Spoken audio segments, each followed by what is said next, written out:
My name is Mark Gordon, and I'm with Leadership Metro Richmond. We're here exploring the rich diversity of people in Richmond and the value they bring to our Leadership Metro area. Good evening. Good evening. Louisa, on the topic of cultural diversity, tell us a little bit more about yourself and tell us a little bit about your experience here in Richmond. Okay, so my name is Louisa. I immigrated with my parents from Colombia when I was 11. We moved to Alexandria, Virginia, and Alexandria, because it is in Northern Virginia, has a very diverse community. I went to a high school there that was heavily populated, and we spoke about 76 different languages. Upon graduating from college, I went to Virginia City University, which was a difference in itself. It's a historically black college or university down in Petersburg. I then after that got accepted into Johns Hopkins to pursue a PhD in biophysics. However, when I was at Hopkins, that's when the really big waves of immigration issues were starting to arise. And so that just really pulled me out of that, and it jacked me, and it made me feel like I needed to work more with the community. Why it's so important for American business to pay attention to a person like you who's an emerging professional in our economic environment. It is projected by the U.S. Census Bureau that Latinos are going to be the largest minority group within the next 10-20 years. We have a huge buying power, whether we are here documented or undocumented, our first generation or second generation. We have a huge buying power, and a lot of organizations already realize this. As I said, NFL is already on top of it. If you look at McDonald's throughout the city, they have huge postcards and things all over the city where things are in Spanish. So I think people really need to look at the buying power that we will have, the buying power that our children will have, and how that will have a huge impact, especially in the Richmond market. Isaac Rodriguez is from Puerto Rico. Isaac, tell us a little bit more about yourself. Well, I'm 25 years old. I was actually born in the States, and my parents are from Puerto Rico. I've been in Virginia my whole life, so I'm pretty native to the area. I've been in Richmond for about 3 years now, since 2007. I started my graduate school here at VCU, Virginia Commonwealth University, in fall 2007. I did my undergraduate degree at University of Virginia, got a bachelor's degree in biomedical engineering, and I also got my master's degree this past May at Virginia Commonwealth University for biomedical engineering as well. And I'm currently working on my PhD. It should be done in a few years on that. How can the business community appeal to you? You're an attractive demographic. How can they appeal to you? What would catch your attention and draw you to their business? I'm a very free-flowing, pretty easygoing individual, but I like to be in an environment that's fun and that's gonna let me have my input to where I know I can contribute something, and it's not just because I'm Latino that they have to have somebody there that's Latino, they have to have somebody there that's African American just to have the numbers at their work. So I really want to feel like I'm invited to their organization or to their company and not just something to fulfill a quota. How would an organization, a business, a corporation who wants to sell a product, how do they appeal to you? Definitely advertisements. I mean, I keep an eye on you know what's out there and how they advertise their products, and even if it's a funny commercial like Old Spice, those little things are catchy. But it also, whenever you go to the store, you recognize that brand. So something that's going to really stick into our mind. And I think even if it has a little bit of our culture, whether it's some kind of like dancing or fun scene or outdoor barbecue or something where we can relate to ourselves. Whether it's family or whether it's hanging out with friends or something like that, if we can make that connection with that advertisement, then I think we're more likely to remember that and even talk about that with our friends. Like, oh, did you ever see that advertisement? Did you ever see that commercial about this product? Mahmood Chaudhary is from Bangladesh. Yes. What are your thoughts about the immigrants from Asia coming to the United States? I think Asian immigrant contributed a lot to the U.S.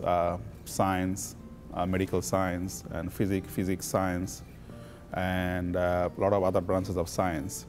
And I think it's getting harder and harder. Immigration is making it harder and harder for the Asian people to come here in the U.S. So I think I read an article that those Asian people, they are going to like Canada, Australia, and some other countries.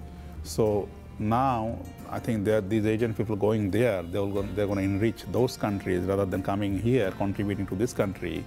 In your experience over the last decade living in Richmond, what would you advise in terms of furthering the improvement of relationships in communities in Richmond so that we get along better and we build relationships and cause Richmond to prosper? What would you recommend? I think that there's many good people in Richmond, and I think we can be more open-minded, and we need not to be a stereotype. And sometimes, we hear that, I can tell from my experience, I don't speak as well. I have accent. I know English, but I don't have an accent. So that people stereotype me when they hear me over the phone, although, I employ, a lot of people in the state of Virginia. People stereotype me that maybe with this accent, maybe this guy doesn't know what he's talking about and things like that. So I think we need to stop stereotyping people or classify people this way or that way. So we need to all get along and work for betterment of our country, all get along and keep open mind. Kate. Hi. Hi. Tell me a little bit more about yourself. Mark, I came from Malaysia when I was about 18, 19 years old. I came here to go to college, and upon graduation, I started working, and then I did my master's degree and decided to go home to Malaysia for 3 years. And when I came back here, I had some difficulties in trying to look for a job because I've been away for a while. What would you recommend as advice to the Richmond community about how to encourage better relationships and integration of Asian Americans across the Richmond community? I think one way we can do that is to, for example, for the Asian Americans, we should promote our culture and who we are and who we are, where we come from, what our culture is like, so that we are not being stereotyped. For example, the Asian American Society of Central Virginia, as well as the Asian Chamber of Commerce and a few other Asian groups such as the Organization of Chinese Americans, we organize little festivals and we try to promote our special events. So I think the Asian society or the group of Asians, we need to project ourselves and educate the public about who we are and the diversity amongst us, so that people are not thinking that we're all one and the same. Tell me a little bit more, Ram. You've had quite a bit of experience in the metro area, and you've also been teaching in this area for quite some time. What advice would you offer the greater Richmond area to continue along the positive path that you've seen over the last several years about how to grow the relationships and the integration across cultures across Richmond? What advice would you offer? Well, I think one of the things I would say is to open up the conversation to more members of the community, broaden the voices that are heard at the table, and also we have to try to avoid or transcend a lot of stereotypes that we have. I would also advise folks in our community to try to understand root causes of problems instead of focusing so much on the symptoms, because that divides us as a region. I think studying the root causes will connect us. Tell me about your perspective on immigration. Really, all groups are immigrants in this country, but the so-called dominant culture creates this wall that alienates people, locks people out.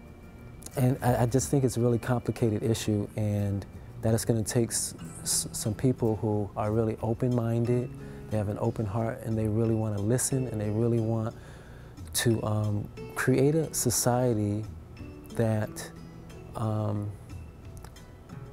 provides opportunities for all of the citizens, and that is not so polarized based on misconceptions and stereotypes.